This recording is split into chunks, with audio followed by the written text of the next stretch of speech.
Well, hello and welcome to another Geospatial-Next talk. I've taken a little hiatus for a few weeks. Some people might have noticed. I like to step back, reflect on talks that I've done in the past, where we are, where I see our industry, just take a little time out, read some things, reflect, and then jump straight back in. So we're jumping straight back in. I'm going to start this one by just really talking about how old muscle memory is our biggest barrier. Let's dive in. So I came across this term muscle memory a long time ago. I actually first came across it in reference to Geospatial at a GIS conference. One of the senior folks at Esri at that time started talking about muscle memory, and it kind of caught my attention. So my perception is that most organizations' biggest challenge is actually to overcome muscle memory. Another word for that is inertia. And that's what we're going to explore in this talk today. So, changing habits. I always like that analogy of super tankers, but in many ways, changing habits, overcoming inertia, is almost like changing the direction of a super tanker. It takes time and it's somewhat challenging to go from here instead to there. So that's kind of what we're facing. I've argued this many times in the past, but GIS is really trapped in the mapping department. You've heard me talk about the whys.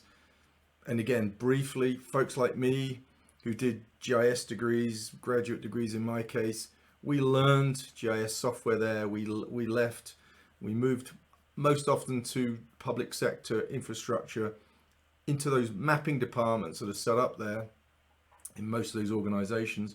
And that's where we applied our trade. And that's where GIS was sold to, and we were essentially the mapping department, a small isolated group within organizations. We've never really, even though we all know that GIS is an enterprise solution and it's marketed as an enterprise solution, in many cases it's not used as an enterprise solution. And in many cases, the commercial sector have no idea what GIS is. So the penetration of GIS and geospatial technology beyond the mapping department is extremely limited. So I use that word again, trapped.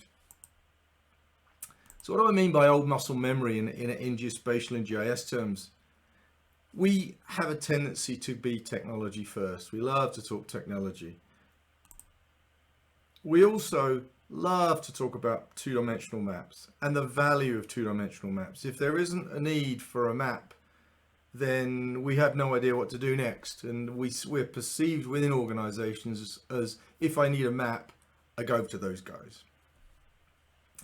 That's kind of old muscle memory. So what does new muscle memory look like? Well, new muscle memory looks like this: business first.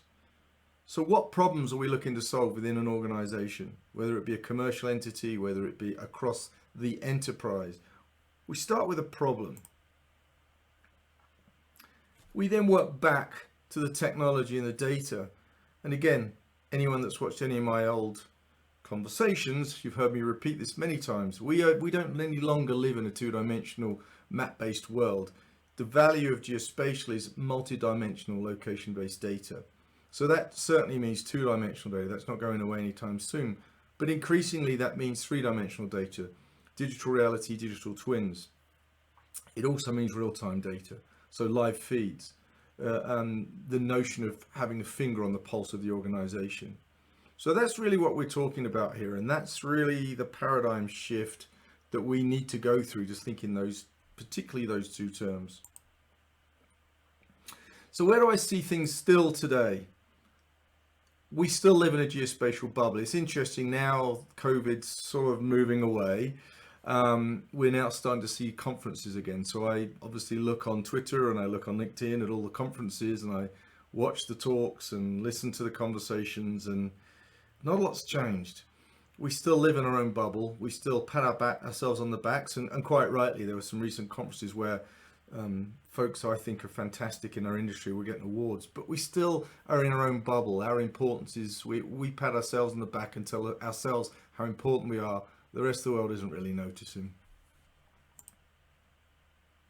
I'm beginning to see new conversations again. The whole thrust of Geospatial 2.0, which has morphed into Geospatial-Next, was around this whole world of these new ways to collect data through sensors, new ways to process that data through artificial intelligence and machine learning.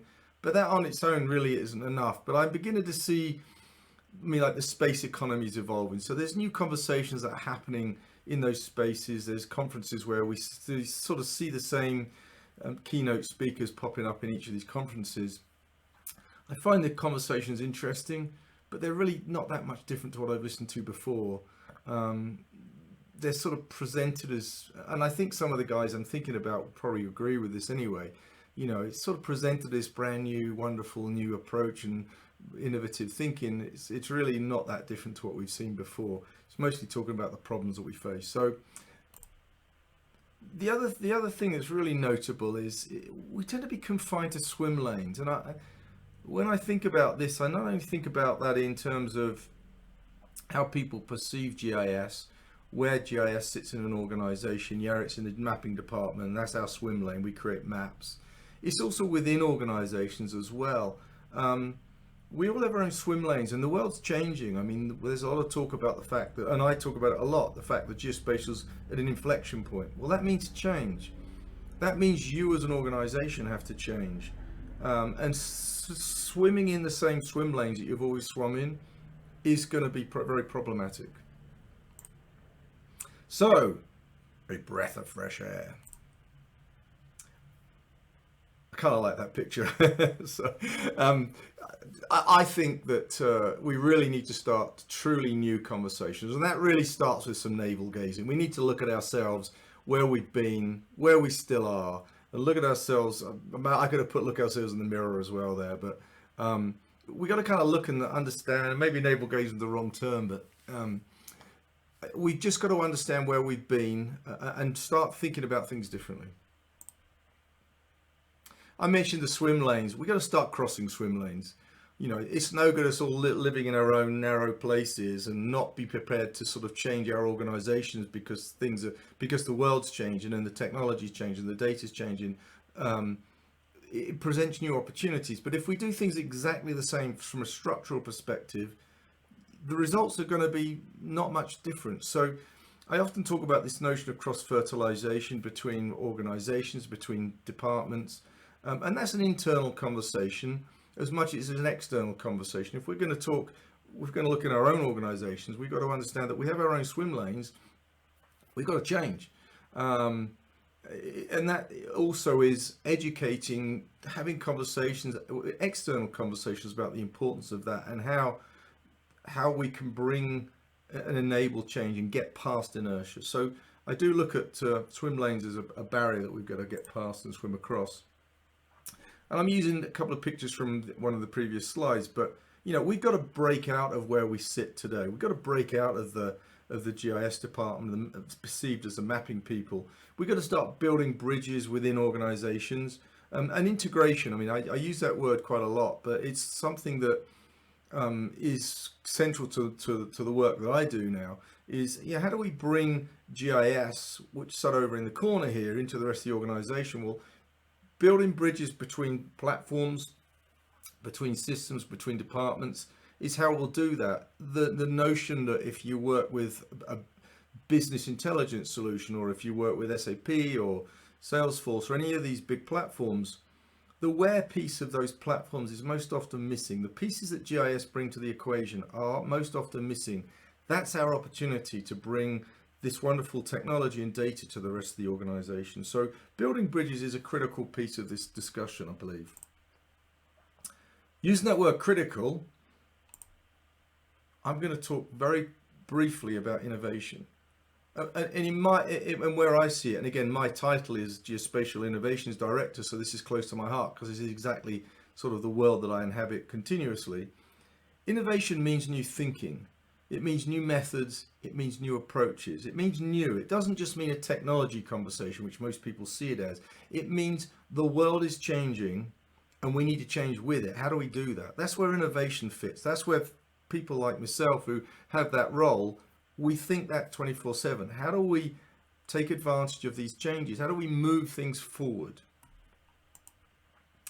How do we break inertia and recreate that muscle memory, new muscle memory? So I would argue, don't simply talk innovation. I hear it spoken a lot. It's one of those thrown around words we always using, and yet its actually implementation is still somewhat limited. I argue, enable and empower innovation within your organization and when you interact externally as well. It's always about how you can educate, how you can structurally change, how you can break old habits, how you can overcome inertia. That's innovation. And again, I would argue, make innovation part of your DNA. It has to be how you're wired. So, final slide, and your homework. This is a great article. This article by Mark, and I'll ruin my, sorry about this, Mark, but Drasutis, probably messed it up. Sounds like a Greek name. I don't really know. I know Mark's an Australian, but or lives in Australia. The article, he's written quite a few articles actually, is really, really interesting, and this really talks a lot about what I've just spoken about in this talk on inertia and on muscle memory and things. So well worth reading. There's your homework, and another talk coming very soon, I promise. Thanks for watching. Thanks for joining us on the Geospatial-Next channel. We're focused here on understanding the future of geospatial. That's both how we get to mainstream adoption of the technology and data, and how we start using blockchain and crypto to move things forward. Please feel free to subscribe to the channel, and we'll look forward to seeing you next time.